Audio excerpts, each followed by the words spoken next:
Hello everyone, मैं हूं जय तिवारी और जय सर केमिस्ट्री क्लासेस में आपका स्वागत है। और आज की इस वीडियो में मैं बात करूंगा बेस के बारे में। बेस की परिभाषा क्या होती है, इसके भौतिक और इसके रासायनिक गुण क्या होते हैं।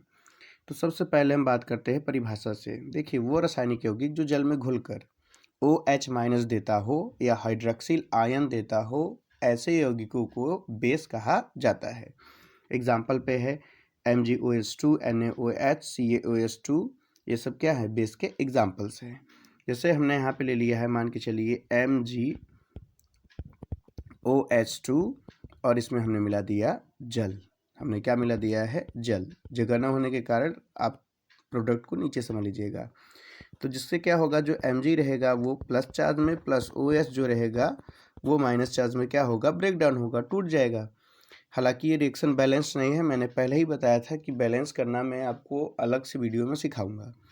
एक एग्जांपल और लेते हैं। हमने यहाँ पे ले लिया है NaOH, सोडियम हाइड्रोक्साइड, इसमें हमने डाल दिया है जल। ये टूट करके जो Na रहेगा वो क्या हो जाएगा, प्लस में हो जाएगा, प्लस में हो जाएगा। और जो OH है वो माइनस में क्या रहेगा, ब्रेक डाउन होगा।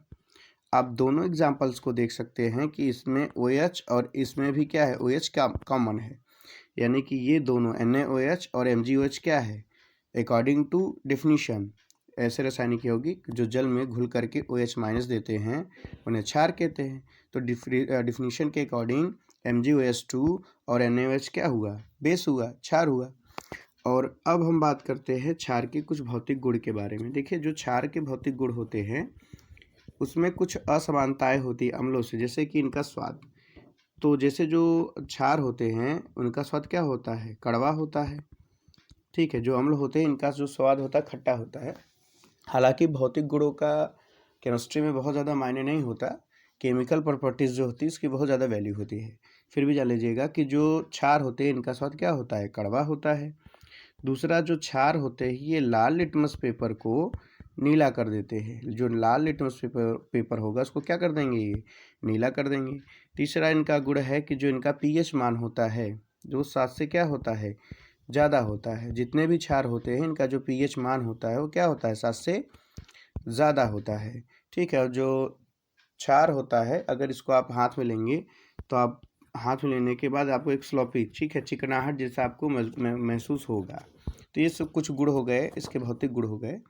और अब हम बात करते हैं क्षार के रासायनिक गुणों के बारे में।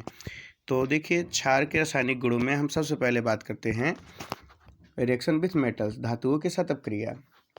देखिए, जो जितने भी क्षार होते हैं, ये हो गया क्षार, ये हो गई धातु, ये दोनों आपस में क्रिया करें तो बन गया है साल्ट और हाइड्रोजन गैस। तो अम्लों के भांति जो प्रबल क्षार होते हैं वो धातु के साथ अपक्रिया करके लवण यानी कि साल्ट और हाइड्रोजन गैस बनाते हैं।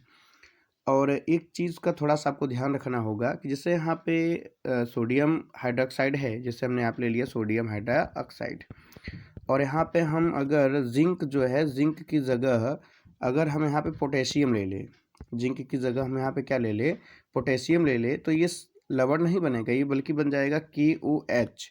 ये बन जाएगा KOH, पोटेशियम हाइड्रोक्साइड प्लस जो सोडियम रहेगा निकल जाएगा, एकल विस्थापन हो जाएगी।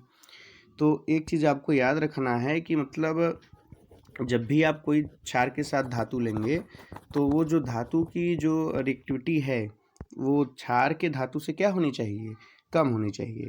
जैसे ये आपने धातु लिया, जिंक हुआ धातु जिसके साथ आप अपक्रिया कराओगे, और ये सोडियम हाइड्रोक्साइड बेस का हुआ सोडियम धातु।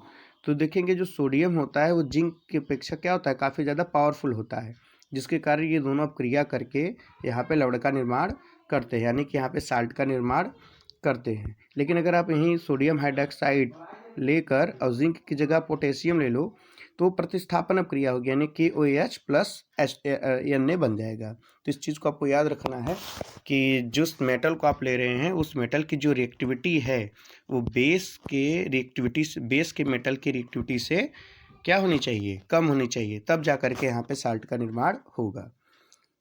अब नेक्स्ट यहाँ पर होता है reaction of non metal oxide with base, माने जितने भी नॉन मेटेलिक ऑक्साइड्स हैं उनका बेस के साथ अपक्रिया, कैसे वो बेस के साथ अपक्रिया करते हैं।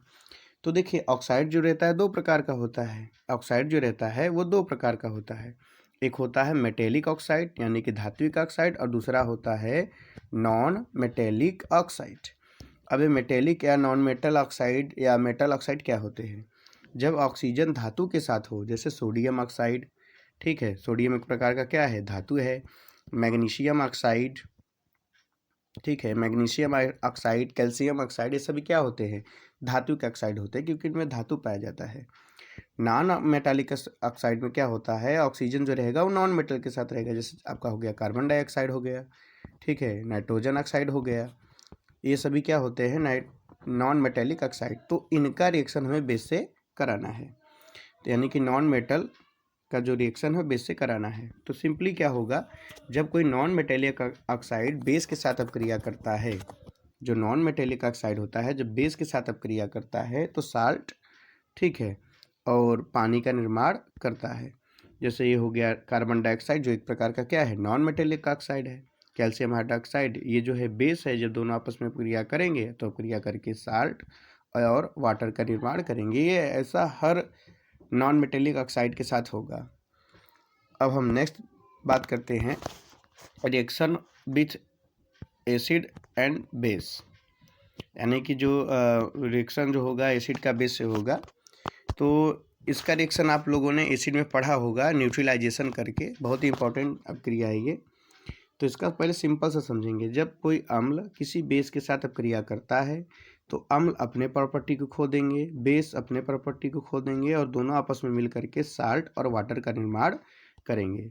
देखिए जो अम्ल है वो अपने में बहुत पावरफुल है, जो बेस है वो भी अपने में पावरफुल है बेस, ठीक है। तो जब दोनों दो पावरफुल आपस में मिलते हैं तो दोनों की प्रॉपर्टी क्या हो जाएगी, नष्ट हो जाएगी, और साल्ट और वाटर का निर्माण होगा। इसका बेस्ट एग्जांपल यहाँ पर है नाइट्रिक अम्ल में आपका फेरस ऑक्साइड मिलाया गया है, जो साल्ट और पानी का निर्माण किया है। इसका एक कुछ एग्जांपल्स पिछली वीडियो में भी हैं, फिर भी अगर नहीं समझ में आ रहा है तो समझ लीजिए हमने यहाँ पे ले लिया एक HCl और दूसरी जगह हमने ले लिया है Mg, ठीक है, OH2 मैग्नीशियम हाइड्रोक्साइड। ये अब क्रिया करके क्या बना लेगा, MgCl2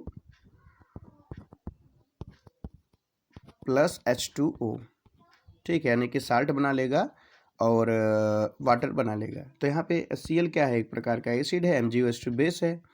तो जब ये दोनों आपस में मिलेंगे, ठीक है, तो HCl अपने पावर को खो देगा या अपने गुण को खो देगा, अपने नेचर को खो देगा। MgOH2 के साथ भी सेम ही होगा, दोनों अपने गुण को खो देंगे और निर्माण हो जाएगा साल्ट का और वाटर का। लेकिन यहाँ पे एक चीज़ होती है कि जैसे मान के चलिए एसिड पावरफुल हो, एसिड क्या हो, पावरफुल हो, ये मान के चलिए ये पावरफुल की का मैंने सिंबल लगाया, और बेस क्या हो, थोड़ा सा वीक हो, बेस क्या हो, थोड़ा सा वीक हो, तो साल्ट तो बनेगा, लेकिन जो साल्ट का नेचर होगा वो एसिडिक नेचर होगा। जो साल्ट होगा वो एसिडिक नेचर होगा। क्यों एसिडिक नेचर का होगा, क्योंकि यहाँ पे एसिड क्या है, पावरफुल है। सेम इसका अपोजिट, अगर मान के चलिए बेस क्या हो, अगर बेस पावरफुल है, ठीक है, बेस क्या है, पावरफुल है, और जो यहाँ पे मिलाने वाला एसिड है वो क्या है, वो वीक है, तो जो साल्ट का नेचर होगा वो बेसिक नेचर का होगा। क्यों होगा, क्योंकि बेस क्या है, पावरफुल है। अब यहाँ पर इस चीज़ को समझना है अगर आपको, तो मतलब समझिएगा कि जैसे जो एसिड होते हैं, ठीक है, जो एसिड होते हैं इनका जो pH होता है वो 7 से क्या होता है, 7 से कम होता है। और जो बेस होते हैं इनका जो pH होता है, बेस का pH वो 7 से क्या होते हैं, ज़्यादा होते हैं। बेस का जो pH होता है वो 7 से क्या होता है, ज़्यादा होता है। यहाँ पे आपको राइटिंग नहीं समझ में आ रही होगी, फिर भी आप समझ लीजिएगा कि जो बेस होता है इसका pH मान जो होता है 7 से क्या होता है, ज़्यादा होता है। pH के अकॉर्डिंग ही जो एसिड और बेस होते हैं वो पावरफुल होते हैं। अब यहाँ पे मान के चलो एक न्यूट्रल पॉइंट है, ये न्यूट्रल पॉइंट है, और इस साइड पर एसिड है और इस साइड पे क्या है, बेस है। न्यूट्रल पॉइंट मान के चलिए 7 न्यूट्रल पॉइंट हो गया। अब अगर एसिड पावरफुल हुआ तो इस pH, साल्ट के pH को किधर खींचेगा, अपनी तरफ खींचेगा। जैसे मान लीजिए ये साइड है एसिड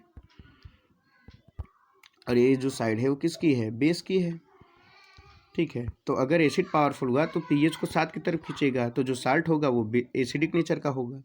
सेम इसका अपोजिट, अगर बेस पावरफुल है, बेस पावरफुल है तो इस pH को किधर खींचेगा, 7 से ज़्यादा हो जाएगा। जब ये 7 से ज़्यादा मैंने अपनी तरफ खींचेगा तो जो साल्ट होगा वो बेसिक नेचर का होगा। आज की वीडियो में बस इतना ही।